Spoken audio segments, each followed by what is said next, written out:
Pizza time.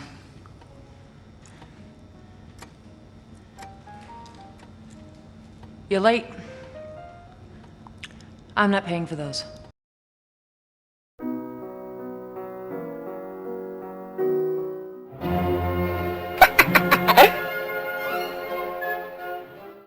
Hey, Howard here.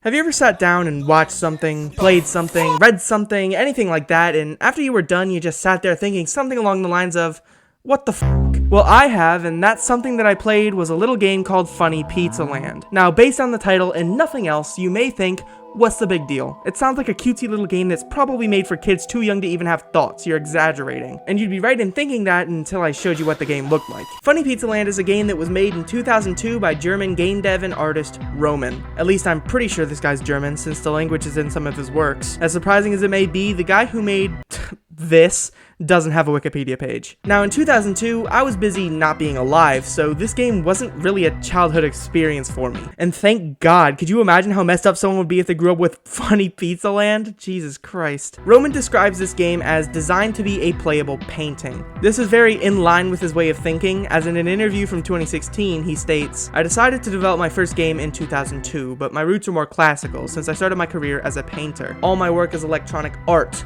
and not entertainment. This idea has always been important to me." In that interview, he also expresses a hope that maybe video games and traditional art can become closer in nature. Art is about expression. Video games are about entertainment.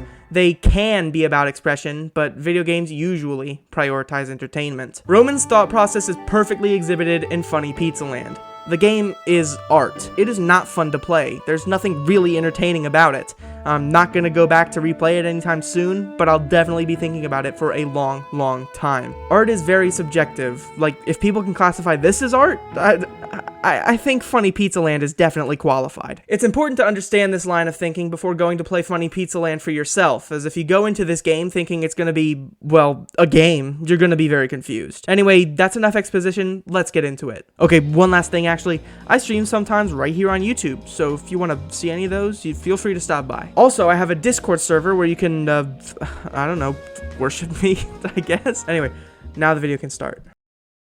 As you may or may not know, playing a game designed for Windows XP on Windows 11 is bound to cause some jank. If you buy the game and boot it up immediately, there won't be any cutscenes, so before you even have a chance to play it, you gotta peek into the game's files, change the properties of the executable to run in compatibility mode for Windows XP Service Pack 3, and then you can play the game as God intended, with the most brilliant cutscenes known to man.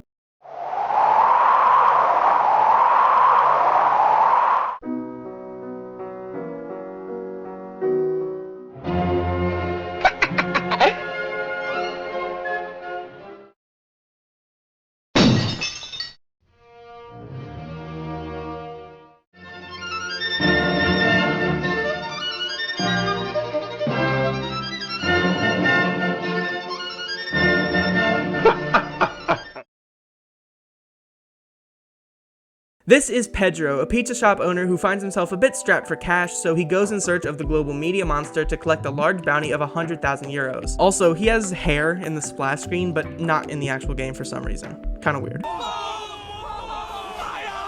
You start off in the forest, where you'll quickly notice the worst aspect about playing this game: the controls. A normal game's control scheme is most likely WASD to move, E to interact, and space to jump. Funny Pizza Land's control scheme is arrow keys to move, space to interact, alright, and I just want you to guess what the jump button is.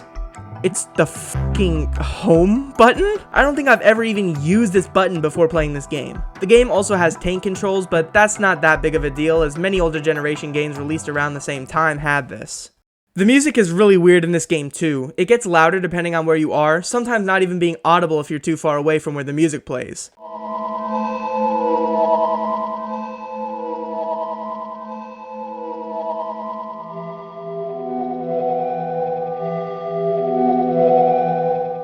Also, every single track in this game is like 10 seconds long and just loops infinitely. This also rings true for any sound effects, so if you play this, get ready to go insane hearing the same 1-second chicken sound repeat for all eternity.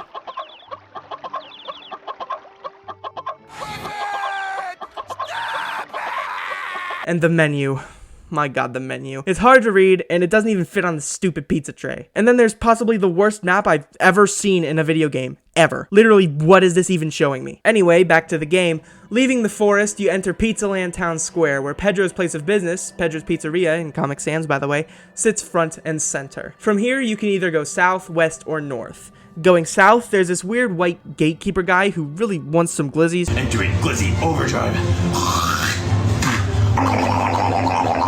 And possibly one of the most attractive video game characters I've ever seen. Move over, Ashley. I've got a new group of pixels to simp over. Pedro asks Duty Free, yes, that's really her name, where to find the global media monster, and she tells him that a creature in the catacombs of Pizzaland can help him out. Going there and finding Morak Mum, we learn that there was a war years ago which was led and won by the global media monster. She asks us to save her son, who was kidnapped by it, and we get the key to Pedro's pizza van. I just want to point out, the only way to move around is by walking. Like, you can't run, but you can b-hop to go a bit faster. What? Oh, Loudy b-hopping in the whip. What the f***? You can b-hop in the fucking car. 10 out of 10 game. There's this, like, sewer area with the glizzies that the gatekeeper wants stored away in a corner, and giving them to him, you unlock a little parkour section. Completing the section, you enter the global media monster's castle, where Morak Mum's son is being tortured.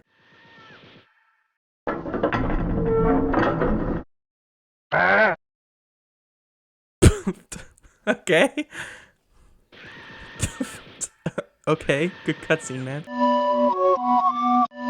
Pedro, you have found my son. Now you get extra pizza power.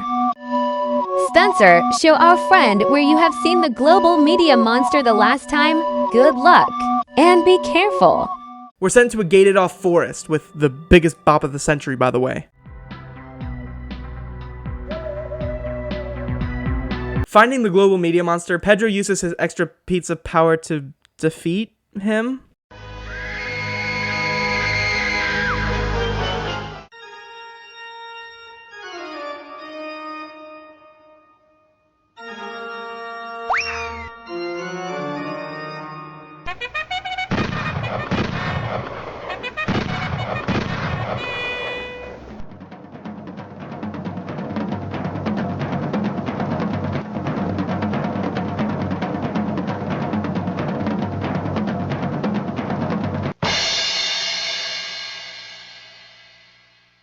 After that glorious victory, Pedro marries Duty Free and they live happily ever after.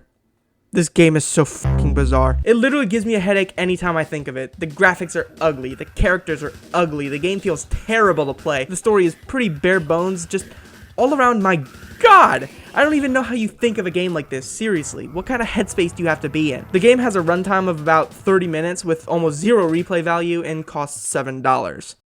But for $7, you're buying not only Funny Pizzaland, but also many artworks done by Roman, with some being dated all the way back to 1997. There are also 2 short films. Both are, as you might expect from the guy who made Funny Pizzaland, incredibly cryptic.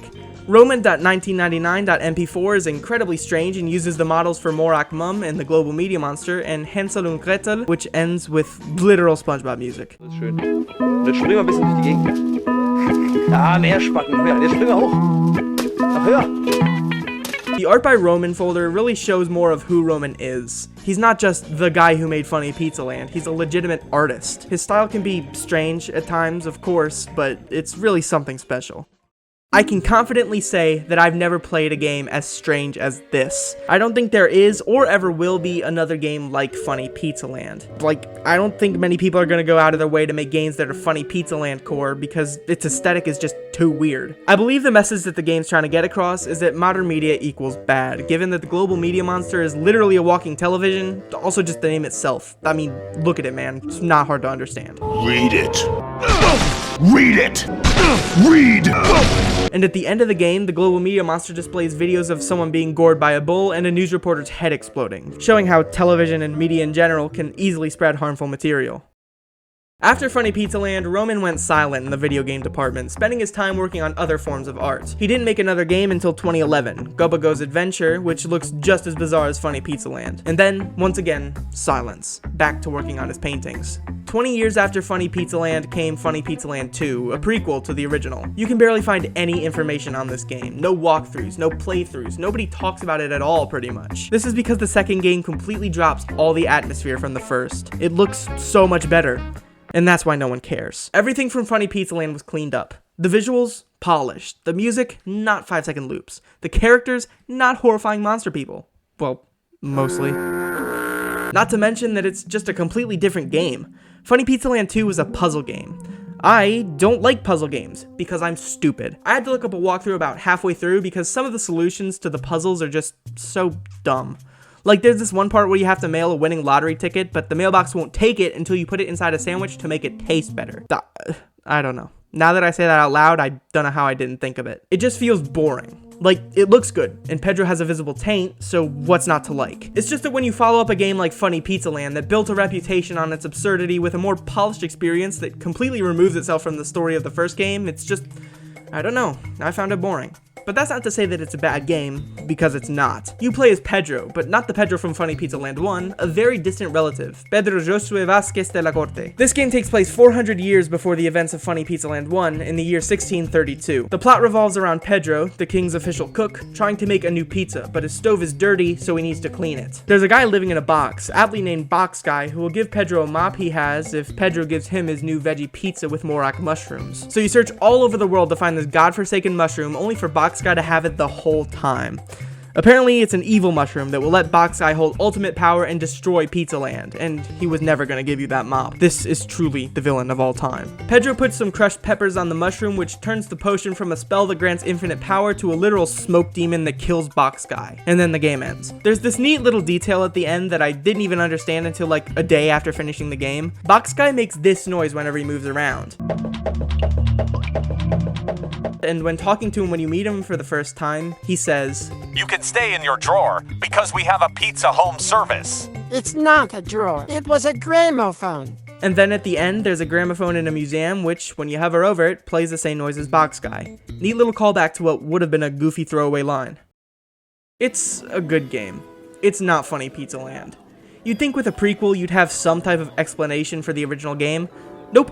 The global media monster doesn't even exist in this game except for the silhouette in the intro and a crude drawing made from spicy ketchup. It just feels like this game is pointless to the overarching Funny Pizza Land lore. It honestly feels like this game should have dropped the Funny Pizza Land connection and just made it a standalone thing. A few connections can be made if you look for them, like the Pizza Land used to be an exquisite kingdom, explaining why there was a giant castle in an otherwise quaint little town. Also, this little TV guy from the first game shows up hidden in the final cutscene. In the first game, he shares the same texture as a global media monster, and the global media monster even displays its face when you defeat it, probably meaning that they're related in some way. Other than that, I can't think of many connections, other than the fact that you're playing as an ancestor of the original Pedro. Pizza Land is definitely something. It's something that I think everyone should know about, if not experience for themselves. It's difficult to get through, very painful to play, but really interesting and unique. I don't think I'll ever play something that's so strange and dark and f***ed up ever again in my entire life. Not because I don't want to, but because nothing else like it exists to my knowledge. The second game is much more generic and basic. Unique, goofy story, weird setting, weird characters, but still derivative of so many works. If you like the point-and-click adventure puzzle genre, check it out. It's definitely worth it, but it's really nothing like the first at all. Anyway, if you got some throwaway cash and you really want to experience the Funny Pizza Land games, I'd say go for it. Huge thank you to the people who joined this channel as a member: Victor Garcia y Marquez, Connor Epicman, and Pod. Joining the channel is an amazing way to support it. It's $5 a month, and you get the shout-out treatment like these fine viewers, and you also get special channels in the Discord server where you can keep up to date on videos, or just talk amongst the other most dedicated Howardlings. Anyway, thank you so much for watching. Like the video if you liked it, dislike it if you didn't, subscribe if you want to, don't if you don't. I've been Howard, and I'll see you when I see you.